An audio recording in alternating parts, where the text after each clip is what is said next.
Une putain de honte. Une putain de honte. Perdre à domicile contre Retafe, contre cette équipe de catcheurs. Bordalas n'avait jamais gagné le Real Madrid. Dans cette année, ou dans cette saison, qui est la pire saison au 21e siècle du Real Madrid, on a perdu à domicile contre Retafe. J'avais mieux à faire de ma soirée. Vraiment. J'ai de la famille à la maison. Et j'ai dit non, non, je bosse. J'ai un beau match qui m'attend ce soir. Je félicite l'abonné qui m'a dit tout à l'heure en live: «Thomas, on va perdre 1-0 contre Retafe». Je me suis foutu de sa gueule, je lui ai dit que c'était le fou du bus. Bravo à toi. C'est toi l'oracle. Mais, je vous avais quand même dit qu'on taperait le mur au mois de mars. Ça fait longtemps que je vous dis ça. On est le 2 mars et on perd à domicile contre Retafe. On a le Celta dans 4 jours et on a une double confrontation contre City. Je pense que tout va péter, tout va imploser. On a retardé l'échéance le plus longtemps possible, mais on est tellement scandaleux, que ça va finir par péter. Ça va péter au niveau des joueurs, du public, et le public va refaire une énorme bronca sur la direction. Et donc cet été, il faudra acheter la paix. Donc ça veut dire un nom, un sauveur, soit un entraîneur, soit une méga star. Voilà, c'est ce qu'on a vécu, c'est ce que j'ai vécu pendant plein d'années dans les années 2000 et le schéma se répète malheureusement. Mais quel match horrible! Quel match horrible! On est tristement nuls, on est scandaleusement nuls, les amis. Voilà, je n'ai plus de mots, je ne sais plus quoi dire sur cette équipe-là. Il y a rien qui se dégage. Il y a rien. Je n'ai aucune émotion, si ce n'est pour le petit Pitarch, on en parlera tout à l'heure.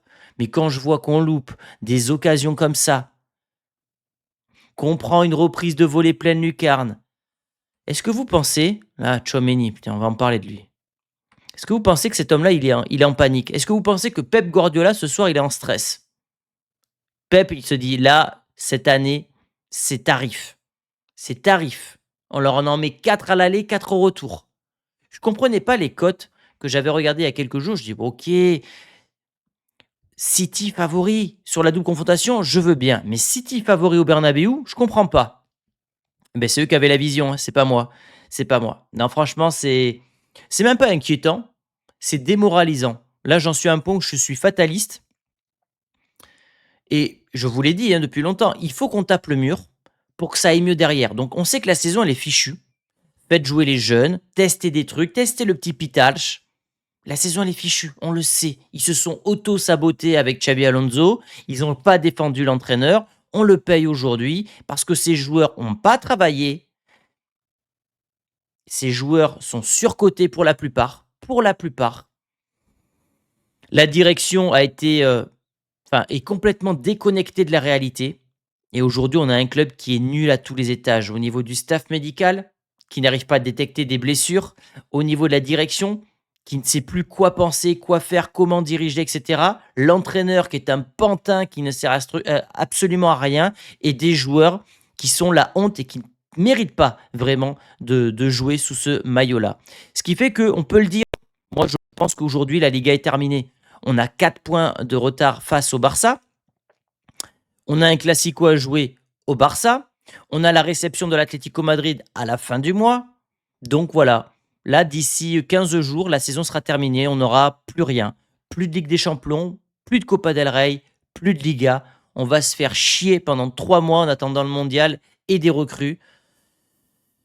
Et c'est mérité. On a mangé notre pain blanc pendant des années et là, on s'est trop reposé sur nos lauriers. Et aujourd'hui, on est en train de manger notre pain noir et je pense que ça va durer. Je pense que là, on est parti dans un cycle qui va durer jusqu'à, je pense, le retrait de Pérez, donc 2029. Et je pense que jusqu'en 2029, ce Real sera tout bonnement catastrophique. C'est ce qu'on a vécu juste entre 2005 et 2009, là, cette période-là, où 2003-2009, les 5-6 années de merde qu'on a vécu au début du siècle, c'est les mêmes qu'on va vivre là, je pense. Les amis, posez-moi vos questions, j'y répondrai demain. Donc je pense que là, je vais recevoir beaucoup de questions sur Instagram. La vidéo sortira demain, avant midi, je pense, parce qu'il y aura beaucoup de choses à dire, les amis. En tout cas, merci pour votre fidélité. Au niveau de la compo, on avait donc la titularisation de Pitarch qui était la petite lumière de ce match-là. Et j'ai pas compris sa sortie prématurée, mais ça aussi, je vais en parler tout à l'heure. Au niveau de la défense et de la compo, pas de réelle surprise. Hausen, qui revenait de blessure, était remplaçant. Alaba, Rudiger. Gonzalo, Arda Güler toujours titulaire, donc pas de Rodrigo, pas de Rodrigo ni de Mastantuono. Désolé, je commence à bafouiller tellement que je suis fatigué et énervé. Et au niveau du schéma tactique, en tout cas de la position moyenne des joueurs, on avait ça. Voilà, une bouillie, ça ressemblait à rien. On n'avait pas de style de jeu, pas de mobilité. C'était on donne le ballon à Vinicius et tu essayes de dribbler 9 joueurs et de marquer. Voilà ce qu'on a proposé aujourd'hui à Retafe, qui était, je le rappelle, et je l'ai dit dans l'avant-match, sur 2 victoires sur les 12 derniers matchs. Donc c'est l'une des pires équipes de Liga en termes de dynamique. Ils ne nous avaient jamais battus sous Bordalas. En tout cas, Bordalas ne nous avait jamais battus dans sa carrière. Et voilà, on a réussi à perdre contre cette équipe-là. C'est malheureux, c'est malheureux. Et Vinicius, qui grâce à un pressing de Pitarch, parce que bon, on retient le loupé de Vinicius et encore c'est un arrêt du gardien, mais bon, honnêtement, c'est Mbappé. J'ai beau critiquer Mbappé dans toutes mes vidéos, mais Mbappé, il a au moins une qualité, c'est qu'il est tueur devant le but, ce que n'est pas Vinicius. Mais cette action, elle part de quoi? Elle part du pressing de Pitarch. Est-ce que vous pensez que des mecs comme Tchouaméni, etc., ils se disent oh, c'est pas mal ce qu'il fait, là, je vais m'inspirer du petit jeune? Que dalle! Tchouaméni a passé son temps à faire des passes en retrait toute la rencontre. Et Vinicius, à un moment donné, ce genre d'occasion, tu dois les mettre au fond parce que ça change le match. Le scénario de la rencontre change considérablement après un tel loupé. Puisque derrière, oui, il y a un arrêt du gardien. Parce que derrière, ils vont marquer un but extraordinaire. On a eu ce geste venu de nulle part d'Arda Güler qui a été bon pendant une demi-heure et qui s'est éteint au fur et à mesure de la rencontre derrière. On est passé de ça à cette boucherie sans nom signée Pepe, ou plutôt Rudiger, qui honnêtement s'en sort très très bien. Je ne sais pas si ça mérite rouge, mais ça mérite au moins un jaune. Il met un coup de genou, il a même mis 2 coups de genou à... Comment il s'appelle déjà? Cisco, je crois, je ne sais plus. Bref, voilà. Donc bon, ouais, c'est une vraie boucherie. Une vraie boucherie, on l'a entendu hurler, je peux comprendre. Je pense que là, il y a moyen qu'il se soit fait péter la mâchoire. Et puis, on va prendre donc ce but. Magnifique. Alors ça, c'est pareil, hein, le mec, il était en Ligue 1, il a pas mis un pied devant l'autre. Mais quand tu joues contre le Real, tu mets toujours des reprises de volée de 30 mètres pleine lucarne. C'est souvent comme ça. Souvent comme ça, les petites équipes là, les mecs sont, je sais pas s'ils sont en confiance, s'ils tentent le tout pour le tout, mais en tout cas, voilà, rien à dire, pleine lucarne, magnifique but. Et puis à partir de là, tu sais que tu es dans le scénario cauchemar, que Retafe va redescendre, va bloquer les espaces dans leur abominable 5-4-1, bien rigide, mais bien huilé quand même. Et nous, ben voilà, incapables de déjouer un bloc, puisqu'on n'a pas de style de jeu, on ne sait pas accélérer le jeu, on ne fait pas de passe vers l'avant, on ne sait pas dédoubler, il n'y a pas de jeu en triangle, il n'y a rien. C'est le néant absolu. Je ne sais même pas comment je vais titrer.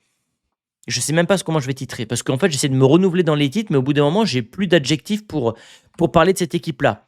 Parce que quand je vous dis qu'on manque de caractère et qu'on n'est pas assez tueur dans toutes les lignes, il y a ça. Rodrigo qui loupe cette occasion-là.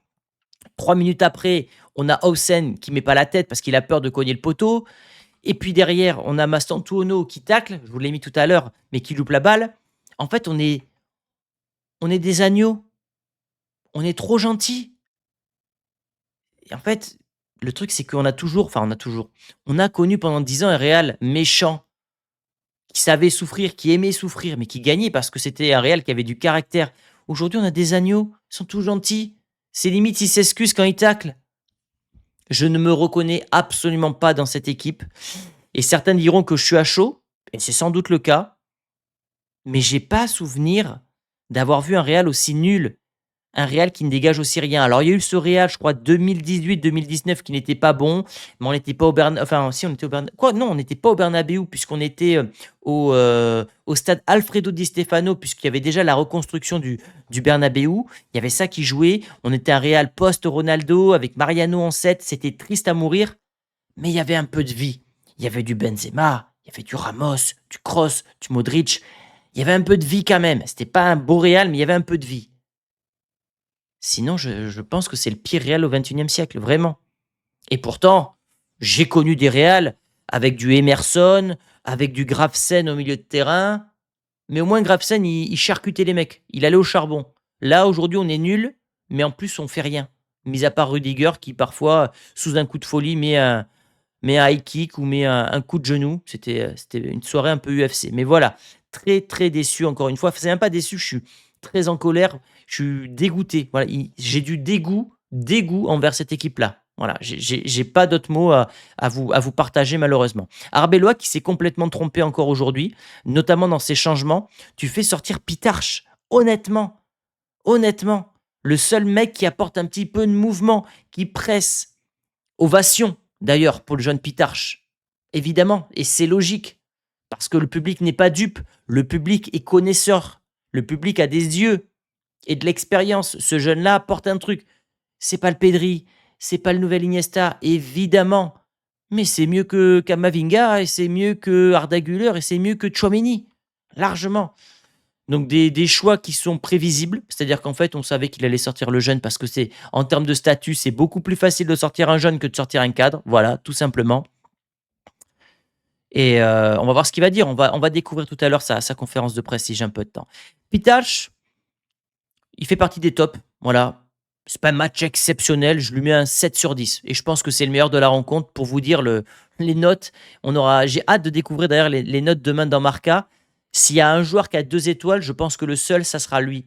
Parce qu'on est sur l'une des pires prestations du Real cette saison. Vraiment encourageant parce qu'il prend des risques, il presse, il est proactif. Dès qu'il donne la balle, hop, il bouge dans des zones, entre les lignes, etc. Mais personne ne le suit. Donc, à un moment, finalement, ça déteint sur lui et il se met dans le rang de la nullité. Mais c'est dommage, c'est dommage. Vinicius, il a été ce soir dans la caricature, le stéréotype du Vini que je déteste. C'est-à-dire le mec qui se prend pour le héros et qui pense qu'il va dribbler 5 joueurs et marquer une frappe en pleine lucarne. Ça marche une fois sur 100. Étant donné qu'il fait 20 dribbles par match, une fois tous les 5 matchs, il va réussir à mettre son but. Mais 99 autres fois, ça se solde par un échec. Il ne joue jamais avec le pauvre Carreras. Je ne sais pas ce qu'il lui a fait, ce mec, mais il ne combine pas. Ça, c'est quand même assez hallucinant. Je compare souvent ce couloir gauche, toute proportion gardée, à Marcelo Ronaldo, dans le sens, il y avait un dribbleur et il y a un mec qui est rapide, mais les 2 autres jouaient ensemble. Là, rien du tout. Donc vraiment un mauvais match, pas bon dans la finition. Il a râlé, il a pris un jaune en fin de match, il s'est entêté à faire que dribbler. Pas un bon match de Vinicius. On regardera le nombre de dribbles ratés ce soir, mais je pense que c'est assez élevé. Arnold, Trent. Je pense que c'est sa pire copie rendue en tant que nouveau joueur du Real Madrid. Il était nonchalant. Je n'ai pas compris son attitude. Tout ce que je déteste. C'est-à-dire que le mec qui se sent au-dessus des autres et qui ne se dépouille pas pour le maillot. Voilà, tout ce que je déteste. Je préfère à la rigueur que vous mettiez le jeune Jiménez du Castilla qui lui va saisir sa chance et va se dépouiller. Franchement, à un moment donné, ce qui serait bien symboliquement, il faudrait qu'il en ait 2 bols énormes, le petit Arbeloa. Il me vire les 11 titulaires, il me met le Castilla. Castilla qui joue. Que des jeunes. Et tu gardes Courtois. Voilà, le seul. Je ne comprends pas. Est-ce que les gars se préservent pour le mondial? Sans doute. Il y a une partie de logique. Mais de là à être aussi nonchalant, aussi feignant, non, je comprends pas. Ça me dépasse. Arda Güler, il a eu 30 minutes de bon et 60 minutes de pas bon. Maintenant, est-ce qu'on peut vraiment briller dans ce collectif? J'en suis pas forcément certain. Vraiment. Donc, je vois pas vraiment d'évolution chez ce gars-là. Je sais pas comment il peut briller dans les années futures dans ce Real. Je serais lui, je quitterai le club comme l'a fait Nico Paz. Et puis le meilleur pour la fin, notre bon vieux Tchouaméni. Ah, il nous a sorti une masterclass la dernière fois, mais pareil, hein, ça c'est une fois sur 20 qu'on le voit. Catastrophique. Catastrophique. Les contrôles ratés, les passes en arrière, la prise de décision qui est ultra lente. C'est-à-dire qu'en fait, quand tu es footballeur professionnel de très, très haut niveau, quand tu vois le ballon qui arrive vers toi, tu sais déjà où tu vas le donner. Non, lui, il doit contrôler. On fait un 180 degrés pour voir où je vais donner le ballon. Ça y est. Ah non, il y a du pressing. Je me retourne et je fais la passe à Rudiger. Voilà. C'est ça, Tchouaméni, aujourd'hui. C'est c'est navrant. Payer 85 ou 90 millions pour un joueur comme ça, bah, Monaco, ils doivent être contents. C'est un vrai braquage. Donc pareil, il fait partie des joueurs qui doivent, selon moi, quitter le Real Madrid. Voilà. Au niveau des, statistiques de cette rencontre, combien le Real a cadré de frappes? 7 frappes cadrées pour le Real. 7 frappes cadrées pour le Real. Je vais dézoomer un peu pour que vous puissiez voir toutes les stats. 77 de possession, mais à quoi bon? À quoi bon? 1,57 de XG à domicile contre, Getafe. Lamentable, lamentable. Les duels, on les a gagnés, OK, et on verra les trucs tout à l'heure. Bon bref, les stats sont déplorables, je sais plus quoi dire. Au niveau des tops, il a fallu que je trouve 3 tops, hein, ça a pas été évident. Pitalch, Arda Güler, Valverde. Valverde toujours aussi solide. Voilà, soldat, Arda Güler parce qu'il a fait quand même 30 très bonnes minutes et Pitalch parce que je trouve que ça a été globalement peut-être que je me suis hypé pour lui, mais l'un des meilleurs joueurs ce soir. Au niveau des flops, Gonzalo, ouais, j'ai mis Gonzalo. Bah, il a touché aucun ballon, aucune occasion. Dès lors qu'il devait jouer en attaquant pivot, il a quasiment tout loupé. Donc, lui aussi a été catastrophique. Donc, Tchouaméni, j'en ai parlé. Trent aussi. Certains me diront, bah, tu vois, sans Mbappé, c'est nul. Bah oui, c'est nul. Avec et sans Mbappé. Malheureusement. Alors, on va voir les notes de FotMob. Quelles sont les notes des joueurs? J'ai hâte de voir ça. Bon, Courtois, il a réussi une affaire, ouais, 6,2, c'est la pire note, donc c'est le flop de la rencontre. Le flop de la rencontre, c'est Trent et c'est logique. Centre réussi 2 sur 7, c'est minable. C'est minable. Passe longue réussie 2 sur 5. Duel remporté, en fait, il a rien réussi, quoi. Les tirs, il a pas réussi. Les centres et les passes, il a pas réussi. Les duels, il a pas réussi. Il a rien réussi du tout. Rudiger, bah oui, pour le coup, il a assommé un adversaire. Donc ça, je pense que dans les stats, c'est mis en avant. Un coup de genou en pleine tête, c'est pas évident à faire. Donc ouais, 7,2, c'est plutôt mérité. À la base, je l'ai pas trouvé mauvais. Voilà, j'aurais mis un 7. Carreras, il fait les efforts. Il fait les efforts, il gagne les duels. 7,1, ouais, pourquoi pas. Pitarch, ils sont sévères. Waouh. Ils sont durs. Ils sont durs. Je comprends pas. Je comprends pas combien. Ah, peut-être à cause des duels perdus, là. Ah, je trouve que c'est dur. 6,4, c'est le deuxième joueur le plus mal noté. Vini. Vini, qu'est-ce qu'il a en duel? 12 duels gagnés sur 23, c'est nul. Un centre réussi sur 8, c'est nul. 7 dribbles réussis sur 16, c'est nul. Et le gars a 7,2. Pour moi, Vini, c'est un 4 ou un 5. Gonzalo, il a dû toucher 20 ballons, même pas. Ouais. Et Valverde, 6,8. Bon, mais c'est pas grandiose. Et on va regarder s'il y a eu la conférence d'Arbeloa, ou en tout cas les premiers mots d'Arbeloa. Non, non. Mais en tout cas, Ramos était au stade. J'ai pas vu Mbappé. J'ai pas vu Mbappé, mais en tout cas, il était au stade. Les prochains matchs de notre Real. Le Celta. Le Celta, vendredi, ça va être très très dur. On va enchaîner City, Elche à domicile, City à l'extérieur et l'Atlético Madrid. Il y a un monde où on fait qu'une seule victoire au mois de mars. On ne gagne pas au Celta, on perd et on perd contre City, on gagne Elche et on ne gagne pas l'Atlético. Et après, il y a l'international break et ça pète au mois de mars comme prévu. Voilà. Comme l'oracle l'a prédit depuis de longues semaines. Et c'est quoi ça? Le Real Madrid a joué 7 matchs cette saison sans Kylian Mbappé, l'équipe en a perdu 3. Ah ouais. 43% des matchs sans Mbappé sont perdus. C'est une bonne stat ça, je la mets en favori. Ouais. Je suis dépité les amis. Vraiment, je sais plus quoi dire. Je sais plus quoi dire donc donnez-moi votre avis dans les commentaires, mais là, le mur est proche. Le mur est très, très proche et je ne vois pas comment on va pouvoir l'éviter. On est parti là à 150 km/h et là, le mur, il est à 200 mètres ou à 100 mètres. Donc en fait, quoi qu'il arrive, tu vas le prendre le mur. C'est maintenant, il faut juste limiter les dégâts, mais aujourd'hui, je ne vois pas comment on peut éviter le naufrage. Donnez-moi vos tops, vos flops, les amis, vos questions sur Insta. Vous avez ma boutique qui est en ligne si vous voulez, hop, acheter des petits textiles sur le réal. Et je vous dis à demain, les amis. Passez une bonne nuit. Ça va pas être évident. Ciao, ciao.